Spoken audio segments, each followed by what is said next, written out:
Okay, it's our security friend. Hi again. Hello, hello. Thank you. I'll see you again in a little bit. We are making our way to the Loyalfans booth, and let me tell you, this wagged me the fuck up. Not a joke. Gotta go. We got a seminar going on. And something I wish I would do more is just message as many performers as I could. Don't take it personally if someone can't get back to you. A lot of people are really busy. It's not a rejection or anything, just sometimes. So that's why I say reach out to as many people as you can. And then also you get more perspective that way. But yeah, I didn't ask enough questions. I'll keep it as simple as that. And Miss Anna Fox? So I kind of creeped on everybody from a distance. Like, I Googled everything that I could know. Google does not tell you shit that you can learn about the actual adult industry. Like, it has an idea, but there's no way that they can know that this, and this is how it actually goes. So my Google advice was kind of terrible. And then I took that and just was like, well, what do I want to do? Where do I want to go? Because I definitely want to be a hoe. I'm a slut. So where do I want to slut? And at the time, the big companies that I really wanted to shoot for were like Hustler and Penthouse. So I just simply like reached out and asked like, well, how do I do this?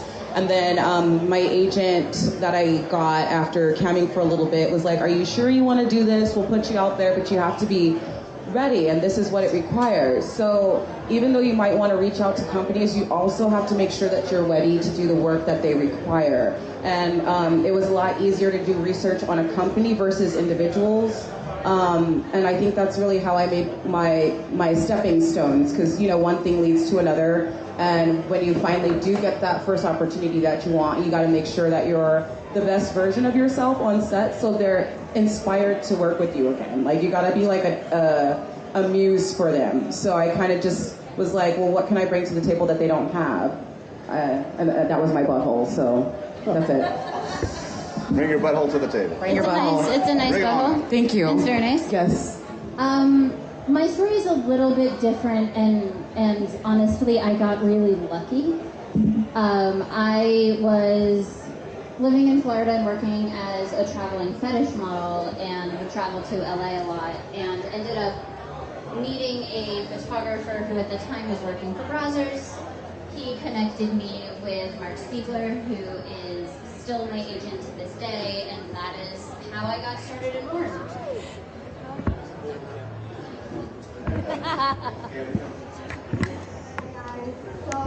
I started in the industry 10 years ago. I had some friends that were in the industry from college, and I just was going to events like this, networking, meeting producers, meeting agents, meeting performers. That's how I found my way, was really just talking to different people and seeing what their perspectives were and what their experiences were like in the adult industry. So the more people you talk to, the bigger pool of people you talk to across the board, you'll get a better perspective. And then once you're in, shooting for the different studios and getting your foot in the door, and it's if you do well, they'll spread the word. So just try to do your best, and you'll get your opportunity eventually. Very good, Ryan. I have a little bit of a different perspective because I started actually working at an agency before I ever performed. It wasn't a good agency, it's not still around, but I got initial submissions from performers back in 2005. And so people would send in photos, and I would meet with them, and I would want to see like what they were comfortable with, what they were not comfortable with, and often take them to their first couple shoots. And from there I ended up doing a lot of production, so I was really lucky to see how you went from being just someone on the street to a performer, to being on a box cover. And throughout the years, I've been with every single agency in the industry except for Spiegler. And I'm currently with ATMLA, they're great. And I will say that there is a lot of value in joining an agency when you're first starting off, as long as you understand a couple of things. And the first thing is that the agency works for you. The second thing is any contract that they have you sign that says that. Hey, girl!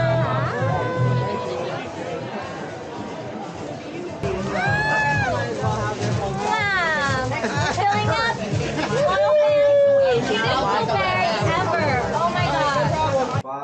4, 3, 2, 1. Welcome to the Wildtribe Podcast. I'm your host, Marina Valmont. And I'm a guy in South Beach looking for a burger to eat right now. Fernello. And today our lovely guest is Banksie. How are you? Hi, I'm excited to be on here with you. Banksie, you got any money in that bank? Yeah, I got some. Good. So the story of how we met at XBIZ Miami last year. I'll go viral right there. You think so? That'd be funny. I'm gonna clip that one. I know you should have seen the look I gave you. I looked right at you too, so I didn't see your reaction. I was like, Marina, what? It's funny, I fucking love you said that. Yeah, that's a good question. So can I compare and contrast the process of working with Netflix as opposed to like studios? So what I know about the way that the documentary happened is Netflix commissioned it. So I don't know how they determine what they're going to make, but I assume they look at what's popular and like do market research. And they decided they wanted to commission a director to do a documentary about Pornhub. And they picked Suzanne Hillinger. Which meant that it was a Netflix original in the sense that it was commissioned and fully funded by Netflix. They basically told Suzanne the project requirements and gave her a budget and said, do your thing. And I didn't really have a lot of involvement with Netflix directly. Like all of my involvement face-to-face was with the documentary crew. The only time when I really had direct involvement with Netflix was after the documentary came out, or like right around the time it was announced that it was going to be released. Someone tried to dox me on my IMDb page, so I immediately contacted Netflix's like PR team, and they got me set up with like some like data scrubbing services to help protect me against that, which I appreciated. And then they helped arrange some other PR things, but the involvement of Netflix, as far as like with me as talent, was pretty limited.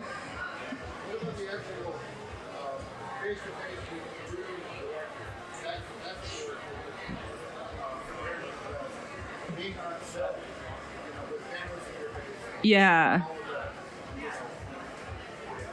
The actively filming of it was very casual. Like most of my like sit down like solo interview portions in the film were filmed at my house in Kentucky. They flew out to my house and we shot everything in my house in like one day.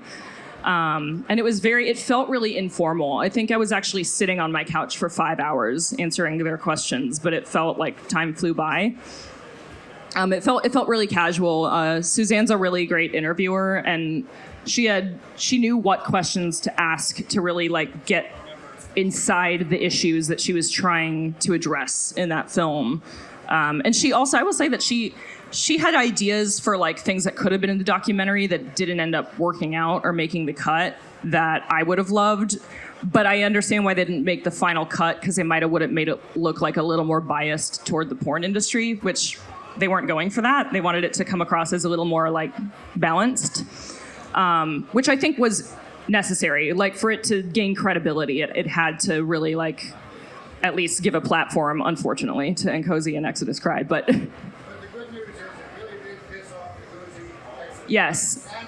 Yeah, the fact that Layla Micklethwait and Nkosi Exodus Cry have had nothing to say about the documentary, or nothing good to say, but mostly they just ignore it and pretend it's not there. That's great. I think that means that something was done very right. How's it going? What are you doing? I'm interviewing people for the Free Speech Coalition. Are you interviewing me? Go ahead. Okay, you can interview me. I'll interview her. Okay, yes. Hey everyone, I'm here with Lindsey Banks, and we're at XBIZ Miami, and we're waiting in line to meet Siri Dahl. It's true. There she is on the other side, if you look in 360. Totally in 360. It's totally 360, y'all. She's like super popular, so we're gonna be waiting for a while here. Meanwhile,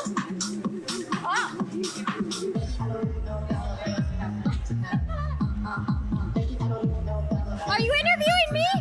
Oh yeah, so how are you? How are you doing? Good. Very good. What are you up to? What are you doing? I'm here at XBIZ Miami with you. This is the first time I'm getting interviewed by you. Oh, wait. Oh, where's she going? Hold on. Okay. So let's talk about the Free Speech Coalition. So if you haven't heard of the Free Speech Coalition, it is the industry trade organization who is working really hard to keep the industry legal because there are so many entities that are out there trying to take us down, trying to put us underground, trying to make us illegal industry. It's true. But we have the right to express ourselves. We have freedom of speech in this country. We have freedom of sexual expression. Hell yeah. Don't put us back in the closet. Don't put us underground. We're here. We want to share sexuality with you and with the world. And Siri Dahl. Yeah. Oh. Wow. Hi, Siri Dahl. How are you? Oh my God. How are you feeling? I'm good. Post your I mean, a lot of people were here asking questions. Yeah, what were you talking about at the XBIZ Miami panel today? I was telling stories about my journey as a porn performer and a content creator, but also I was trying to send a very strong message of like, we need to support each other. We're all in a community and we need to help each other. And fight against the people who want to make our jobs illegal. Fuck them. Fuck them, yes. And you're actually a very big part of the industry. You've been doing some really great work, being vocal, being a voice. So thank you for that. What are some of the things that you want to tell your fans or your audience? Support sex workers. Support your sex workers, your favorite ones, by buying their content, following them on socials, checking in with them. I love my fans so much. Like I said in my keynote, they're like literally one of the biggest reasons that I was like, I gotta come out of retirement. I got 100,000 dudes on Reddit just waiting for me. And where can they find you on social media?